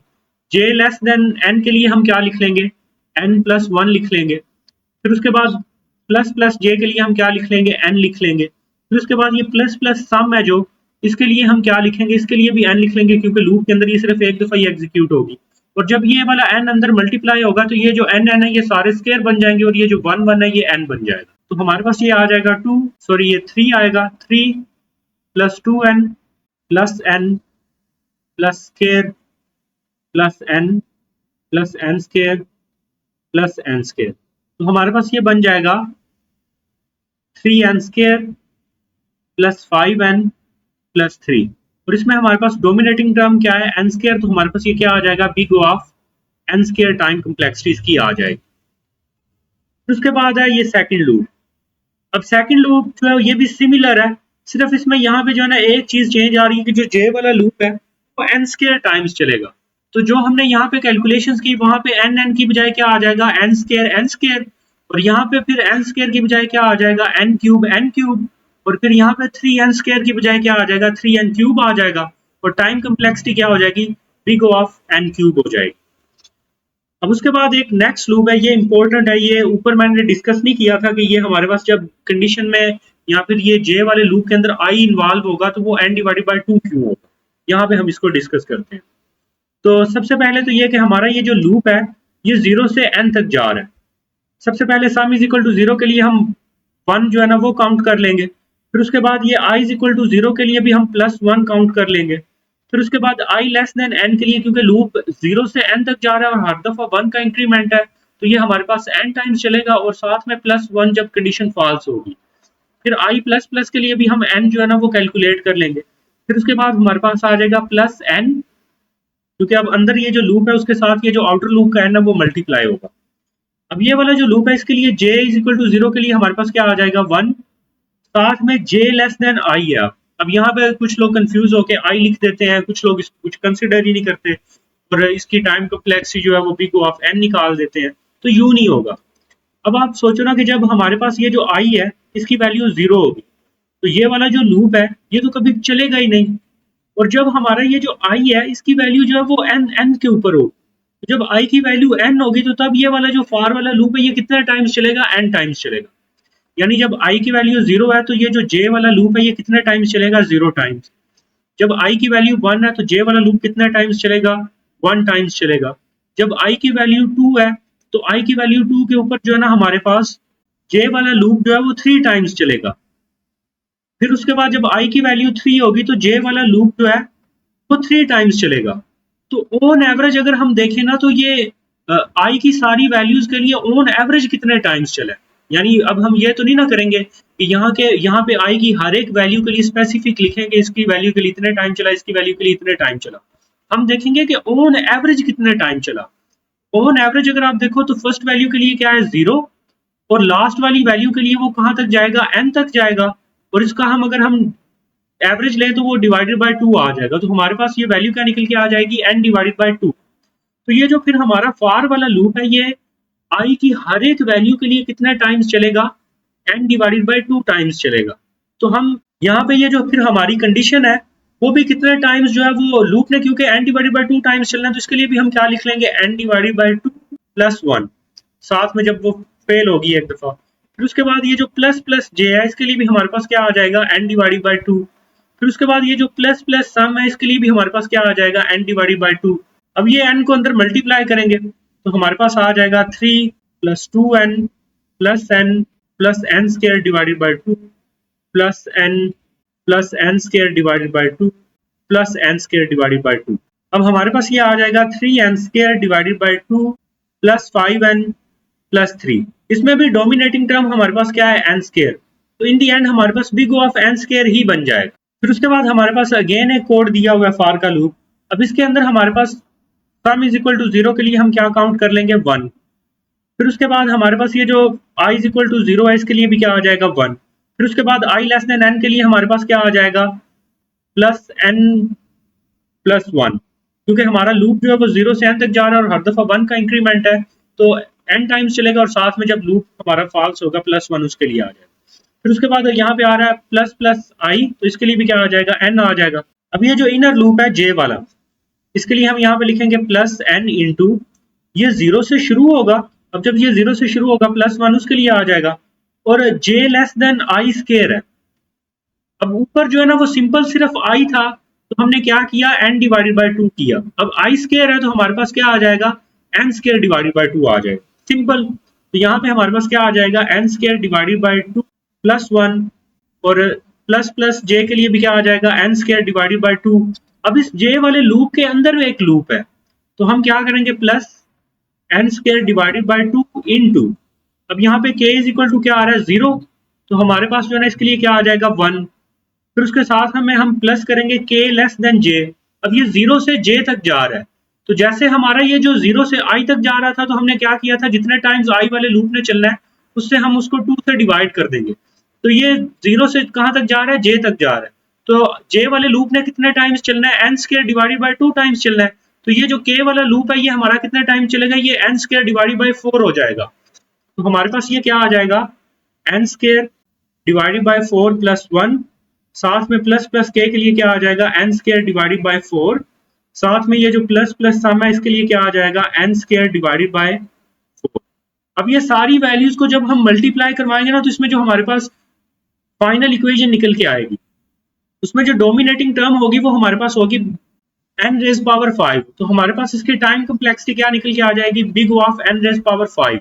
अब आगे उन्होंने एक और जो है ना वो लूप दिया है और अब यहाँ पे जो है ना हमारे पास अपडेशन वाले पार्ट के अंदर सिंपल प्लस प्लस नहीं है बल्कि डिवाइड आ रहा है। तो हमारा जो लूप है वो n से शुरू हो रहा है। सबसे पहले काउंट इज इक्वल टू 0 के लिए क्या आ जाएगा, 1 आ जाएगा। फिर उसके बाद int i is equal to n के लिए भी क्या आ जाएगा, 1 आ जाएगा, क्योंकि ये स्टेटमेंट एक दफा ही एग्जीक्यूट होगा। फिर उसके बाद है i ग्रेटर देन 0। अब लूप n से शुरू हो रहा है और ग्रेटर देन 0 तक। अब लूप n से शुरू हो रहा है और ग्रेटर देन 0 तक है तो इट मींस कि लूप n टाइम चल सकता है, लेकिन अपडेशन वाले पार्ट में अगर देखें तो हर दफा 2 से डिवाइड हो रहा है। अब अगर जब भी हमारा जो अपडेशन वाले पार्ट में डिवाइड या मल्टीप्लाई आएगा, यहाँ पे i डिवाइड हो रहा है या फिर i मल्टीप्लाई हो रहा है, तो हम सिंपली क्या करेंगे, जितनी दफा लूप ने चलना है उसका ले लेंगे लॉग। तो हमारे पास क्या आ जाएगा, लॉग ऑफ n। और उसकी लॉग की बेस क्या होगी, जिस वैल्यू के साथ आई डिवाइड या मल्टीप्लाई हो रहा है, तो बेस हमारी क्या बन जाएगी, 2 बन जाएगी। और साथ में हमारी जब कंडीशन फॉल्स होगी तो साथ में +1 आ जाएगा। फिर उसके बाद i less than i divided by 2 जो है, ये इसके लिए भी क्या आ जाएगा, log ऑफ n बेस 2। अब ये जो अंदर वाला लूप है इसके लिए हम लिखेंगे plus log of n base 2 into ये 0 से शुरू होकर j लेस देन i तक जा रहा है। अब j इज इक्वल टू 0 के लिए 1 आ जाएगा। अब ये जो कंडीशन है हमारी, कंडीशन में क्या आ रहा है, i आ रहा है, तो जितने टाइम i वाले लूप ने चलना है उसको हम से डिवाइड करवा देंगे, log of n base 2 divided by 2, और साथ में +1 आ जाएगा जब ये कंडीशन फॉल्स होगी। फिर उसके अंदर क्या आ जाएगा हमारे पास, log of n base 2 divided by 2। फिर उसके अंदर क्या आ जाएगा हमारे पास, नेक्स्ट ये काउंट प्लस प्लस के लिए log of n base 2 divided by 2। अब जब ये हमारी सारी वैल्यूज जो है वो हम इनको प्लस करेंगे या मल्टीप्लाई करेंगे, हमारे पास क्या आ जाएगा, log ऑफ n बेस 2 और इसका स्केयर आ जाएगा हमारे पास। तो ये हमारी क्या बन जाएगी, ये इसकी टाइम कम्प्लेक्सिटी बन जाएगी कि जिस वैल्यू का log लेने के बाद जो हमारा आंसर आएगा उसको हमने क्या करना है, स्केयर लेना है। अब अगर ये स्केयर n के ऊपर होता ना तो फिर वो शुरू में जाके इग्नोर हो जाना था, लेकिन क्योंकि ये पूरे log वाली वैल्यू के ऊपर है तो इसलिए ये इग्नोर नहीं होगा। फिर उसके बाद हमें उन्होंने एक टास्क दिया जिसके अंदर हमने जो है ना स्पेस कम्प्लेक्सिटी जो है कैलकुलेट करनी है। अब जब हम स्पेस कम्प्लेक्सिटी जो है वो कैलकुलेट कर रहे हैं तो हमने ये देखना है कि कितनी मेमोरी एलोकेशन हुई है, और साथ में हम ये भी देखेंगे कि हमारा लूप जो है ना वो कितनी दफा चला है। अब यहाँ पे i इज इक्वल टू 1 है और i लेस देन और इक्वल टू जो है ना वो n आ रहा है, तो 1 से लेकर n तक कंप्लीटली जाएगा तो लूप ने n टाइम्स चलना है, और उसके साथ जो है ना हर दफा जो है ना वो i के साथ मल्टीप्लाई हो रहा है। अगर आप यहाँ से देखते ना कि अगर 0 होता ना i, तो 2 से मल्टीप्लाई होके i ने ऑलवेज 0 रहना था, तो लूप इनफाइनाइटली चलना रहना था। तो इस केस में खैर कितनी दफा चल रहा है, क्योंकि मल्टीप्लाई हो रहा है i, तो हम क्या ले लेंगे, log of n base 2। Base 2 क्यों लिया, क्योंकि 2 के साथ मल्टीप्लाई हो रहा है। और अगर यहाँ पे i की वैल्यू 0 होती तो फिर उस केस में हमने क्या करना था, इसको इनफाइनाइट लूप कंसिडर करना था, यानी उसकी टाइम कम्प्लेक्सिटी इनफाइनाइट आनी थी। अब इसके अंदर दो स्टेटमेंट्स हैं। अब ये जो दो स्टेटमेंट्स हैं हमारी, इससे पहले हम ये देख लेते हैं कि जब int i is equal to 1 होगा तो उसके लिए हमारे पास जो है ना वो 2 बाइट्स या 4 बाइट्स जो है ना वो हमारे पास जो है वो कैलकुलेट हो जाएंगे। फिर उसके बाद i लेस देन n में कोई बाइट्स नहीं, फिर उसके बाद i मल्टीप्लाई बाय 2 में भी कोई बाइट्स नहीं। अब ये जो अरे 2 क्रिएट हो रही है इसके लिए हमें कितना, हम जो है ना वो साइज एलोकेट कर रहे हैं, n साइज इसको हम एलोकेट कर रहे हैं, तो इसके लिए हमारे पास क्या आ जाएगा, +n। अब क्योंकि हम इस लूप के अंदर इस अरे 2 को डिलीट नहीं करवा रहे, तो साथ में जितनी लूप की टाइम कम्प्लेक्सिटी है उतनी दफा ये स्टेटमेंट एग्जीक्यूट होगी, तो हमारे पास क्या आ जाएगा, साथ में multiply by log of n base 2 भी आ जाएगा। इसी तरह ये वाली जो स्टेटमेंट है उसमें भी सेम यही होगा, उसमें हमारे पास क्या होगा, +2n multiply by log of n base 2। तो इसमें हमारी जो स्पेस कम्प्लेक्सिटी है उसमें सबसे डोमिनेटिंग टर्म क्या है, n log n है। ये 2n log n जो है ना इसको भी आप डोमिनेटिंग कह सकते हो, लेकिन 2 भी क्या है, कांस्टेंट है, तो कांस्टेंट इग्नोर होकर हमारे पास n log n ही रह जाएगा। तो हमारे पास जो इसकी स्पेस कम्प्लेक्सिटी है वो क्या आ जाएगी, big of n log n आ जाएगी। फिर उसके बाद उन्होंने हमें एक और कोड दिया हुआ है, और इस कोड में हमारे पास जो लूप है वो 0 से लेकर 2 रेज़ पावर n तक जा रहा है, यानी 0 से लेकर 2 रेज़ पावर n तक जा रहा है, और उसमें हर दफा 1 का इंक्रीमेंट है। तो इट मींस के लूप ने कितने टाइम्स चलना है, 2 रेज़ पावर n टाइम्स चलना है। और इसके अंदर हमारे पास जो हम मेमोरी एलोकेट कर रहे हैं वो एक अरे को मेमोरी एलोकेट कर रहे हैं जिसका साइज है 5। इवन दो साइज उसका कांस्टेंट है, लेकिन उसको हम डिलीट नहीं करवा रहे। अगर उसको डिलीट नहीं करवा रहे तो जितने टाइम्स लूप चलेगा उतने टाइम्स ये मेमोरी एलोकेट होगी और वो डिलीट भी नहीं हो रही, तो big of 2 rays power n memory जो है ना इसके अंदर यूज होगी। फिर उसके बाद उन्होंने जो क्वेश्चन दिया ये ऊपर वाला ही सेम जो है उन्होंने रिपीट कर दिया, तो इसको डिस्कस करने की जरूरत नहीं है। नेक्स्ट पे चलते हैं। अब नेक्स्ट वाले में क्या हो रहा है कि हमारा जो लूप है वो 10 टाइम्स चलेगा, और उसके अंदर जो है ना हम एक n साइज की अरे जो है ना वो क्रिएट कर रहे हैं। तो हमारी ये जो अरे है ये कितने टाइम्स क्रिएट होगी, 10 टाइम्स होगी, यानी 10n जो है ना वो साइज जो है हम वो यूज करेंगे। लेकिन 10 क्या है, कांस्टेंट है, तो इसको इग्नोर करवा के सिर्फ हम बिग ऑफ n ही लिख सकते हैं। फिर उसके बाद हमारे पास एक लूप चल रहा है जो n से लेकर जा रहा है i ग्रेटर देन 1 तक, यानी n से लेकर हम कहां तक जा रहे हैं, 1 तक जा रहे हैं। तो लूप ने कितनी दफा चलना है, n टाइम्स चलना है लूप ने, क्योंकि डिक्रीमेंट कितने का है, हर दफा 1 का है। अब लूप ने अगर n टाइम्स चलना है और इसके अंदर हम एक जो है ना वो अरे क्रिएट कर रहे हैं जिसका साइज जो है ना वो i के लिहाज से है, यानी जब i की वैल्यू n होगी तो हमारे पास एक n साइज की अरे क्रिएट होगी, जब n-1 होगा तो तब एक n-2 1 साइज की अरे क्रिएट होगी, और जब i का साइज जो है ना वो 2 होगा तो एक 2 साइज की अरे क्रिएट होगी, फिर जब 1 होगा तो 1 साइज की अरे क्रिएट होगी। तो ऑन एवरेज हर इटरेशन के ऊपर कितने साइज की अरे क्रिएट हुई है, n डिवाइडेड बाई 2 की होगी। जैसे वो लूप्स के केस में था ना कि अगर इनर लूप जो है वहां पे i जो है वो इन्वॉल्व हो रहा है तो हम n डिवाइडेड बाई 2 कर देंगे, या जितने टाइम्स लूप ने i वाले ने चलना है। तो यहाँ पे अब i वाले लूप ने क्योंकि n टाइम्स चलना है, तो यहाँ पे ये जो इनर स्टेटमेंट है उसमें i की इन्वॉल्वमेंट आ रही है, तो इसकी भी जो स्पेस कम्प्लेक्सिटी है, टाइम कम्प्लेक्सिटी है, उसको हम किससे डोमिनेट करेंगे, n डिवाइडेड बाई 2 से करेंगे। तो हमारे पास ये जो ये वाली स्टेटमेंट है, ये हर एक i की वैल्यू के लिए कितनी मेमोरी ये एलोकेट करेगी, n डिवाइडेड बाई 2, और लूप कितने टाइम्स चल रहा है, n टाइम्स चल रहा है, तो n मल्टीप्लाई बाई n क्या हो जाएगा, n स्क्वायर डिवाइडेड बाई 2। हमारे पास जो टाइम कम्प्लेक्सिटी है वो क्या आ जाएगी, big O of n square आ जाएगी। फिर उसके बाद कुछ इन लैब एक्टिविटीज है जो आपने कोड करना है। उस कोड में सबसे पहले है लीनियर सर्च, फिर उसके बाद आपने बाइनरी सर्च का कोड लिख के देना है, फिर उसके बाद आपने बबल सॉर्ट का जो है वो कोड लिख के देना है, फिर उसके बाद आपने सिलेक्शन सॉर्ट का कोड जो है वो लिख के देना है। अब जो लीनियर सर्च है इसका कोड ऊपर ही जो है ना इन्होंने दिया हुआ है, तो ये तो आप वहीं से देख के कर लोगे। बबल सॉर्ट का जो कोड है वो मैंने बबल सॉर्ट की जो वीडियो है उसके अंदर डिटेल में करवाया हुआ है। सिलेक्शन सॉर्ट का भी जो कोड है वो उसकी वीडियो के अंदर मैंने डिटेल में करवाया हुआ है। तो अब अगर अभी मैं इन वीडियोस के अंदर मैं उसको दोबारा करवाऊंगा तो ये वीडियो और लंबी हो जाएगी इन दोनों को। और जो लीनियर सर्च है वो उन्होंने ऊपर करवाया हुआ है।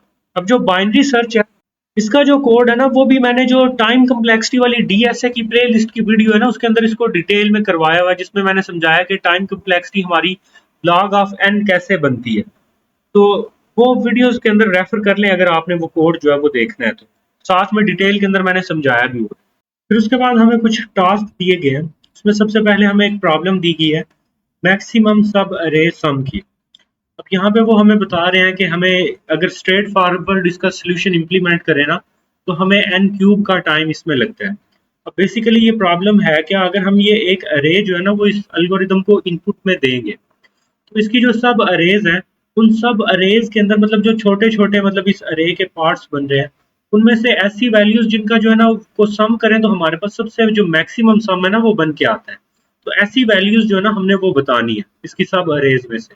जैसे वो बोल रहा है कि अगर हम ये वाली अरे जो है वो इनपुट में देंगे तो हमारे पास जो मैक्सिमम सब अरे का सम है वो क्या आता है, वो 6 आता है। अब सब अरे में ये भी उसने बोला है कि ये नहीं करना, मतलब आप बीच में से ये 1 ले रहे हो, फिर उसके बाद ये बीच में से 4 ले रहे हो, फिर उसके बाद ये बीच में से 2 ले रहे हो, और फिर उसके बाद बीच में से ये 1 और फिर ये 4 ले रहे हो। इस तरह तो वो सम और भी बड़ा आता है इसमें से। लेकिन वो बोल रहा है कि आपने जो कॉन्टिन्यूअस एलिमेंट्स है ना उनका आपने जो है ना वो निकालना है। यानी अगर आप ये देखो ना कि मतलब सबसे पहले हमारे पास क्या है 2 है, 2 के साथ क्या है 1, अगर इन दोनों को हम प्लस करें तो हमारे पास क्या आ जाएगा -1। अगर साथ में -3 भी आ जाए हमारे पास वो क्या आ जाएगा हमारे पास -4 हो जाएगा। और फिर अगर ये वाला 4 हम साथ में मिलाएं तो हमारे पास क्या हो जाएगा 0 हो जाएगा। फिर ये वाला -1 मिलाएं तो -1, फिर उसके बाद हमारे पास क्या हो जाएगा 1, फिर उसके बाद 2, फिर 2 में से -5 करें हमारे पास -3, तो फिर ये 4 बीच में मिलाएं तो हमारे पास जो है वो 1 रह जाएगा। लेकिन अब अगर हम इस 2 को शुरू में नहीं लेते, हम 1 से स्टार्ट लेते हैं। अब अगर हम 1 से स्टार्ट लेंगे तो 1 के अंदर फिर हम अगर हम 3 को प्लस करें तो हमारे पास क्या हो जाएगा -2 के बाद उसमें हम 4 को करें तो वो आ जाएगा +2। फिर उसके बाद यहाँ पे हम इसमें -1 करें तो 1 रह जाएगा, 2 इसमें प्लस करें 3 आ जाएगा, 1 को प्लस करें 4 आ जाएगा। फिर उसके बाद 4 में -5 करें तो हमारे पास -1, और -1 में 3 करें तो हमारे पास 4 करें तो हमारे पास 3 आ जाएगा। तो अब अगर हमने ये -2 को छोड़ा तो हमारे पास जो लार्जेस्ट वैल्यू आई है वो क्या आई है 4 आई है, मतलब एट अ टाइम इसके अंदर। फिर उसके बाद अगर हम इस 1 को भी छोड़ दें तो हम इस 3 से अगर स्टार्ट लें, अब अगर इस 3 से हम स्टार्ट लेंगे तो हमारे पास -3 4 कितना हो जाएगा 1, 1 और -1 कितना हो जाएगा 0, 0 और 2 कितना हो जाएगा 2, 2 और 1 कितना हो जाएगा 3, और 3 और -5 हमारे पास कितना हो जाएगा 2 रह जाएगा, और 2 में हम फिर 4 डालेंगे तो हमारे पास क्या हो जाएगा 4 आ जाएगा। सॉरी 3 और -5 हमारे पास -2, और -2 और +4 जो है हमारे पास कितना आ जाएगा +2 आ जाएगा। तो इसमें हमारे पास जो है ना एट मैक्स जो हमारे पास सबसे बड़ी वैल्यू आई है वो क्या आई है, वो 3 आई है। फिर अगर हम इस 3 को भी इग्नोर करवा दें तो हमारे पास जो है ना वो 4 -1 कितना आ जाएगा -3, -3 +2 कितना आ जाएगा, सॉरी 4 -1 कितना आ जाएगा 3, 3 +2 कितना आ जाएगा 5, 5 +1 कितना आ जाएगा 6। अब यहाँ पे 6 हमारे पास आ चुका है सबसे मैक्सिमम वैल्यू। फिर उसके बाद हम 6 में से -5 करेंगे तो हमारे पास 1 आ जाएगा, फिर उसमें हम 4 करेंगे तो 5 आ जाएगा। तो जो हमारे पास सबसे लार्जेस्ट वैल्यू है वो भी इस सब अरे के केस में आई, और जो सब सेकंड लार्जेस्ट वैल्यू वो भी इसी सब अरे के केस में आई है।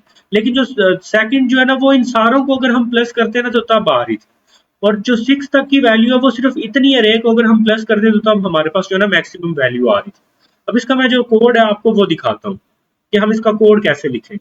सबसे पहले जो ब्रूट फोर्स टेक्निक है ना, जिसका उसने भी जिक्र किया, जिसमें 3 नेस्टेड लूप्स जो है ना लगाए गए हैं। अब इन 3 नेस्टेड लूप्स में क्या होगा, एक फंक्शन बनाएंगे, उस फंक्शन के अंदर हमारे पास अरे पास होगी, और अरे के साथ उस अरे का जो साइज है वो पास होगा। फिर उसके बाद हम इसके अंदर एक वेरिएबल ले लेंगे इंट मैक्स सब अरे। जब वो पीछे हम उसको ड्राई रन कर रहे थे तो आपको याद होगा कि पहले हमारे पास मैक्सिमम वैल्यू 6 आई, 6 के आने के बाद उसमें से जब हमने -5 किया तो 1 रह गया, फिर हमने उसमें +1 किया तो 4 आ गया। अब उस दौरान जो सबसे मैक्सिमम वैल्यू 6 आई है उसको हम स्टोर किस में रखेंगे, इस मैक्स सब अरे सम के अंदर उसको जो है ना हम स्टोर रखेंगे। अब हमने एक लूप लगाया जो 0 से शुरू होकर n तक जाएगा, और उसमें हर दफा 1 का इंक्रीमेंट आ रहा है, तो इट मींस कि वो पूरी अरे के ऊपर जो है ना आइटरेट करेगा। फिर हमने एक इसके अंदर इनर लूप लगाया जो कि आई से शुरू होगा, यानी पहली दफा जो है ना वो 0 से स्टार्ट होगा। तो हमने भी कहाँ से स्टार्ट लिया था, 0 से स्टार्ट लिया था, और कहाँ तक जाएगा, n तक जाएगा, यानी लास्ट तक जाएगा। तो हमने भी जब फर्स्ट ट्राई ली थी तो उसमें हमने क्या किया था, 0 से लेकर n तक गए थे। फिर उसके बाद अगेन हमने एक जो है ना, अब जो एक ट्राई हम ले रहे हैं, जब हमने फर्स्ट ट्राई ली थी तो हम तब भी हमारा जो है ना एक सब अरे सम निकल के आएगा। अब उस सब अरे सम को हमने पहले जो है ना वो 0 कंसिडर सपोज कर ले, हमने कर लिया।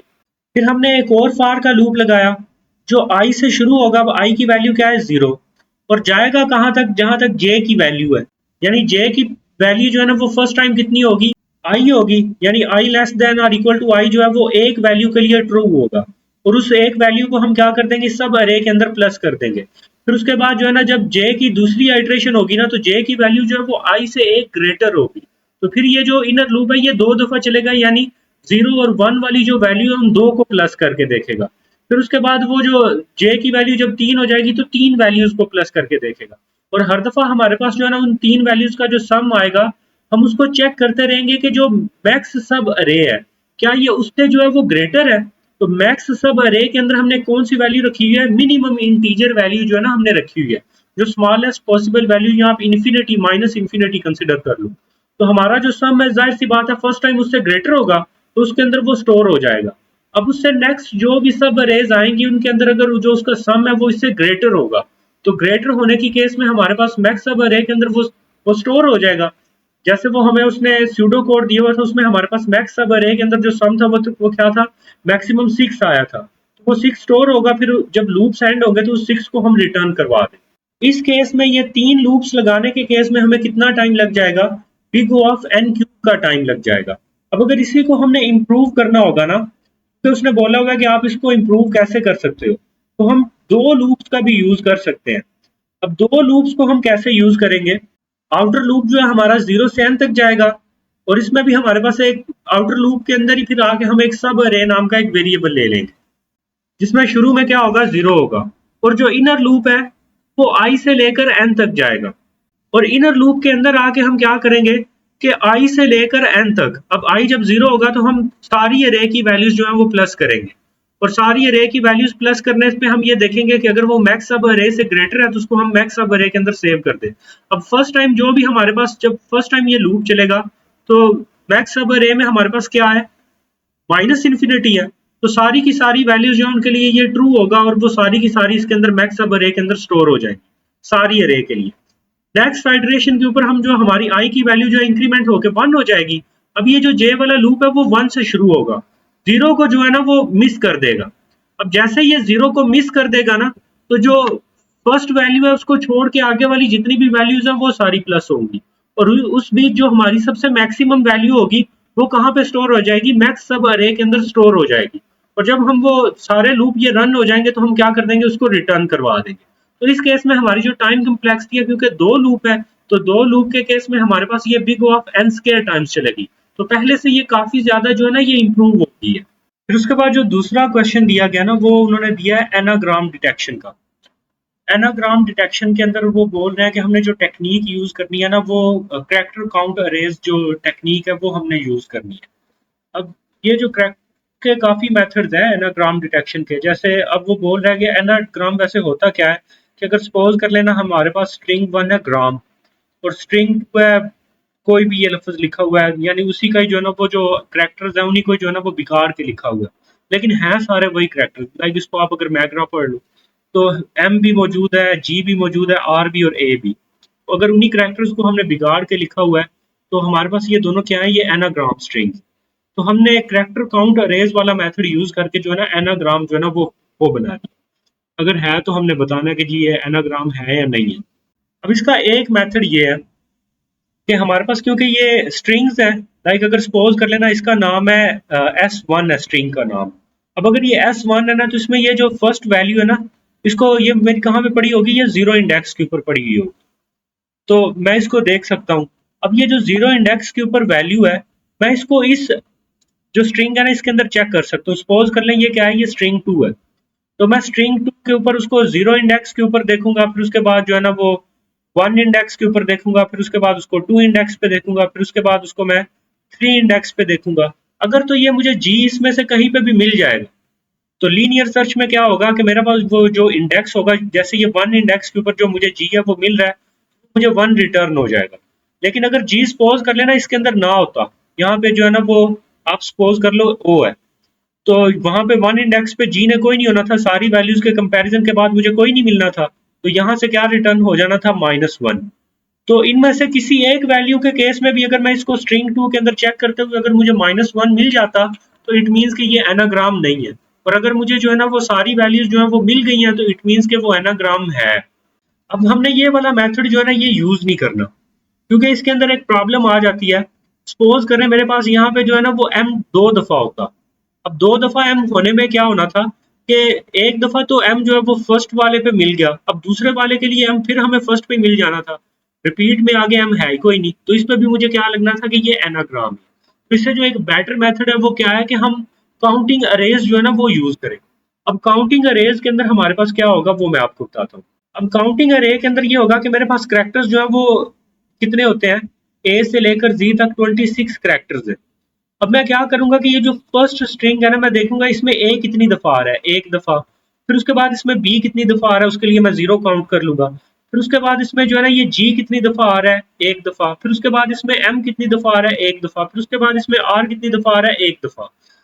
फिर उसको मैं जो है ना इन एक्चुअल एबीसी के लिहाज से ना इनको मैं सोर्ट कर लूँ। जब इनको मैं एक्चुअल एबीसी के लिहाज से सॉर्ट कर लूंगा तो ये मेरे पास क्या बन जाएगा, ए जी एम आर। फिर ये जो दूसरी स्ट्रिंग है इसको भी मैं क्या करूंगा, इसमें भी जो है ना काउंट करने के बाद मैं इसको भी क्या कर लूंगा, इसको मैं सॉर्ट कर लूंगा, ए जी एम आर। अब जब मैं इन दोनों को सॉर्ट कर लूंगा तो सॉर्ट करने के बाद मैं देखूंगा कि क्या ये दोनों इक्वल हैं। अगर तो ये दोनों इक्वल होंगी तो इट मीन्स कि ये एनाग्राम है, और अगर ये दोनों इक्वल नहीं होंगी तो इट मीन्स कि ये एनाग्राम नहीं है। तो आप पूछ सोच रहे होंगे कि फिर हमें ये काउंट करने की क्या जरूरत है, हम इनको वैसे ही जो है वो सॉर्ट कर लेंगे। तो काउंट इसलिए हम करेंगे, सपोज करें ना मेरे पास अगर है जो स्ट्रिंग 1 है वो दी हुई है ए, या फिर आप इसको समझ कर लो यूं है कि बी बी है, और जो सेकंड स्ट्रिंग है वो मेरे पास ये वाली है ए बी। तो अब यहाँ पे मेरे पास ए कितनी दफा आ रहा है, 2 टाइम्स आ रहा है। बी मेरे पास कितने टाइम्स आ रहा है, 2 टाइम्स आ रहा है। तो मैं क्या करूंगा, मैं एक ऐसी स्ट्रिंग बनाऊंगा जिसमें पहले ए मेरे पास कितनी दफा आ रहा हो, 2 टाइम्स। फिर मैं उसमें क्या ऐड करूंगा, बी ऐड करूंगा 2 टाइम्स। तो मेरे पास क्या बन गया, बी। फिर उसके बाद इसके साथ भी क्या है, इसमें भी ए कितनी दफा है, 2 दफा। फिर इसमें बी कितनी दफा है, 2 दफा बी है। तो मैं क्या करूंगा, इससे भी एक स्ट्रिंग बनाऊंगा जिसमें ए कितनी दफा आ रहा है, 2 दफा। फिर उसके बाद बी कितनी दफा आ रहा है, 2 दफा। तो दोनों क्या है, इक्वल है। तो जब दोनों इक्वल होंगी तो मुझे पता क्या चल जाएगा कि ये एनाग्राम। तो ये करैक्टर काउंट अरेज का ना ये वाला मेथड है। अब इसको देखते हैं कि इसमें हम करेंगे कैसे। अब यहाँ पे एक फंक्शन है जिसका नाम है वैलिड एनाग्राम। वैलिड एनाग्राम के अंदर हम स्ट्रिंग 1 को भी पास करेंगे और स्ट्रिंग 2 को भी हम पास करेंगे। और ये जो साथ में m और n है ना, ये इन दोनों का साइज है। स्ट्रिंग 1 का साइज क्या होगा, m है, और जो स्ट्रिंग 2 का साइज है वो क्या है, वो n है। अब सबसे पहले तो ये कि अगर ये दोनों का साइज ही इक्वल नहीं है, तो अगर दोनों का साइज इक्वल नहीं तो हम यहीं से ही रिटर्न फाल्स करवा देंगे। अगर एक में 4 करैक्टर्स हैं और एक में 5 है तो इट मीन्स कि वो दोनों एनाग्राम नहीं है। फिर उसके बाद हम क्या करेंगे, ये सोर्ट वाला फंक्शन कॉल करेंगे। वो सॉर्ट वाला फंक्शन क्या करेगा, इनके कैरेक्टर्स काउंट करके दोनों को सॉर्ट करेगा, और सॉर्ट करने के बाद फिर हम एक फॉर का लूप लगा देंगे, या सिंपल एक इफ की कंडीशन भी हम लगा लेंगे कि क्या दोनों इक्वल हैं। अगर दोनों इक्वल हैं तो देन हमारे पास क्या हो जाएगा, ये ट्रू रिटर्न करवा दे। अब ये सॉर्ट कैसे होगा हम ये देख लेते हैं। अब सॉर्ट वाले में क्या होगा कि हम हमारे पास जो है ना, जो भी यहाँ पे स्ट्रिंग पास होगी और साथ में उसका साइज पास होगा, हम सबसे पहले एक इंटीजर अरे ले लेंगे जिसका साइज होगा 26, क्योंकि हमारे पास कितने कैरेक्टर्स होते हैं, एबीसी के 26 कैरेक्टर्स होते हैं। फिर इस अरे के हर एक इंडेक्स के ऊपर हम जीरो स्टोर करवा देंगे। फिर हम एक फॉर का लूप लगाएंगे जो जीरो से शुरू होके एन तक जाएगा, यानी जितना हमारे पास जो है ना स्ट्रिंग का साइज है। अब उसमें क्या होगा कि जो काउंट अरे है ना, उसमें हम इंडेक्स क्या पास करेंगे, स्ट्रिंग ऑफ आई। अब सपोज कर लेना वही हमारे पास है ए बी, उसमें हमारे पास जीरो इंडेक्स यानी स्ट्रिंग ऑफ आई के ऊपर क्या होगा, ए। तो ए माइनस ए क्या हो जाएगा, जीरो। क्योंकि हम जब भी हम दो कैरेक्टर्स को माइनस करेंगे ना, या उनके ऊपर कोई भी मैथमेटिकल ऑपरेशन परफॉर्म करेंगे, तो जो उनका एक्चुअल में नीचे बाइनरी कोड है ना, वो मल्टीप्लाई होगा। यानी जो हमारे पास S T R of i minus a character, अब S T R of i में जब आई जीरो होगा तो ये वाली जो स्ट्रिंग है ए बी, इस केस में हमारे पास जीरो इंडेक्स पे क्या है, ए। मेरे पास ए माइनस ए। अब ए का जो मेरे ख्याल से है वो बाइनरी कोड, वो मेरे ख्याल से है 66 है, वो नंबर में 66 बनता है, और जो इस साइड पे है उसका भी 66 है, तो दोनों माइनस होके क्या हो जाएगा, जीरो। तो काउंट अरे जो है उसके जीरो इंडेक्स के ऊपर, जीरो इंडेक्स के ऊपर जो है ना वो वन स्टोर हो जाएगा, या फिर वन का जो है वो इंक्रीमेंट हो जाएगा अगर ऑलरेडी वहां पे कोई वैल्यू स्टोर्ड होगी। तो इसी तरह उस स्ट्रिंग के जितने भी कैरेक्टर्स हैं उन सब के लिए हम जो है ना वो काउंट अरे के अंदर जो कैरेक्टर जितनी दफा प्रेजेंट होगा इस लूप के जरिए क्या कर लेंगे, वो काउंट कर लेंगे। फिर उसके बाद उनको काउंट कर लेने के बाद हम एक और लूप लगाएंगे जो 26 टाइम्स चलेगा, क्योंकि 26 कैरेक्टर्स है। अब 26 कैरेक्टर में हम सबसे पहले जो है ना, वो जो जीरो जीरो वाला जो हमारा कैरेक्टर है ना, जो जीरो इंडेक्स पर है यानी ए वाला कैरेक्टर, हम ये देखेंगे कि ए कितनी दफा प्रेजेंट है। जितनी दफा ए प्रेजेंट है उतनी दफा हम ये फॉर वाला लूप चलाएंगे। अब ये जो ए बी या बी डबल ए बी है, इस केस में हमारे पास ए की वैल्यू क्या है, 2 है। तो जो हमारे पास काउंट ऑफ आई है उसकी वैल्यू यहाँ पे क्या होगी, 2 होगी। तो ये जो इनर लूप है ये 2 टाइम्स चलेगा, और हम एक जो है ना एक नई स्ट्रिंग जो है ना बनाएंगे, या फिर जो स्ट्रिंग यहाँ पे हमने पास की थी वो रेफरेंस स्ट्रिंग है, और इसमें अगर हम कोई चेंज करेंगे तो एक्चुअल में चेंज होगा।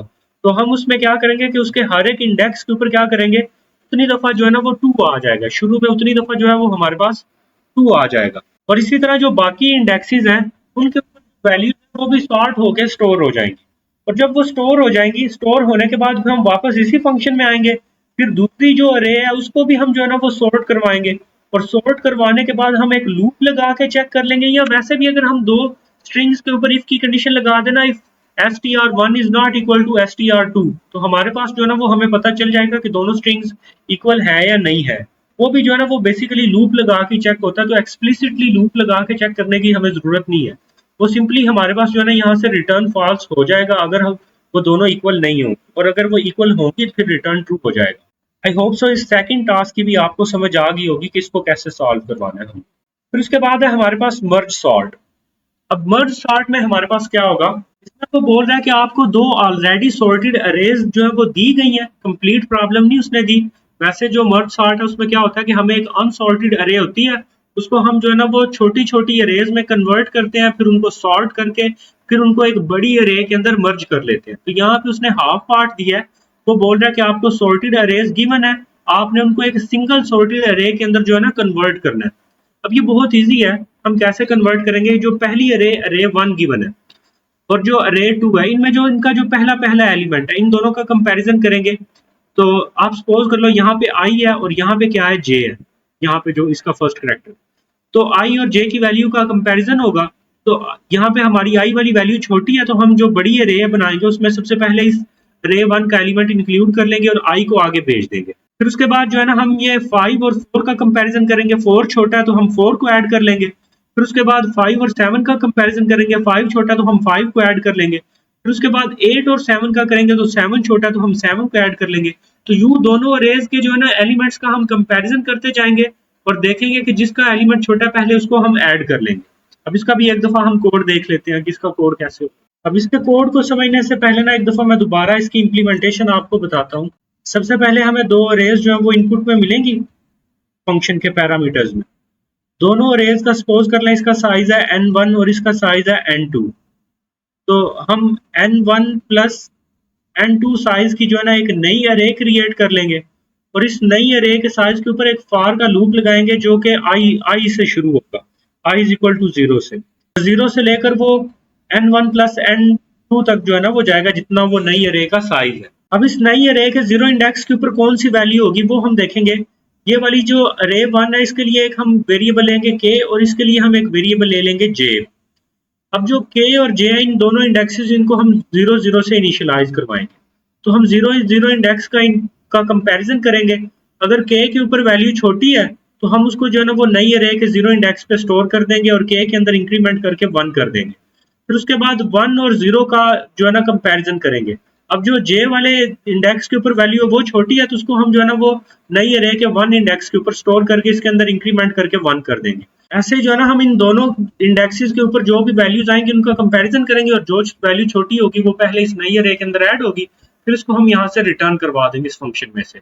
अब इसके कोड में क्या हो रहा है कि हम एक अरे 1 ले रहे हैं, साथ में उसका साइज है, अरे 2 ले रहे हैं और साथ में उसका साइज है n2। दो वेरिएबल हम ले लेंगे k इज इक्वल टू 0 और j इज इक्वल टू 0। फिर उसके बाद हम एक नई अरे क्रिएट करेंगे जिसका साइज जो है हमारे पास n1 प्लस n2 होगा। फिर हम एक फॉर का लूप लगाएंगे। फॉर का loop i is equal to 0 से लेकर जितना नई अरे का साइज है वहां तक जाएगा और हर दफा 1 का इंक्रीमेंट है। अब हम देखेंगे कि जो अरे 1 है जो उसके इंडेक्स के ऊपर वैल्यू है 0 इंडेक्स के ऊपर और जो अरे 2 है जो उसके j इंडेक्स के ऊपर वैल्यू है, क्या अरे 1 की जो वैल्यू क्या वो अरे 2 की वैल्यू से छोटी है? अगर तो वो छोटी होगी तो हम नई अरे के i इंडेक्स के ऊपर अरे जो k वाली अरे 1 का जो k वाला इंडेक्स है उसकी वैल्यू को हम स्टोर करवा देंगे और k के अंदर इंक्रीमेंट कर देंगे। लेकिन अगर ये सिचुएशन ना हुई, j इंडेक्स वाली वैल्यू छोटी होगी तो एल्स के अंदर आके हम नई अरे के i इंडेक्स के ऊपर अरे 2 का जो j इंडेक्स वाली वैल्यू है वो स्टोर करवा के j के अंदर इंक्रीमेंट कर देंगे और लूप के कंप्लीटली रन होने के बाद हमारे पास जो सॉर्टेड अरे है वो मर्ज होके आ जाएगी और फिर उसको हम लूप से बाहर आके रिटर्न करवा देंगे। आई होप सो इसकी भी आपको समझ आ गई होगी। इस नेक्स्ट लेक्चर के अंदर हम जो है ना वो लैब मैनुअल 2 को डिस्कस करेंगे। मजीद लेक्चर्स के लिए चैनल को सब्सक्राइब कर ले और बेल आइकन को भी हिट कर ले। शुक्रिया।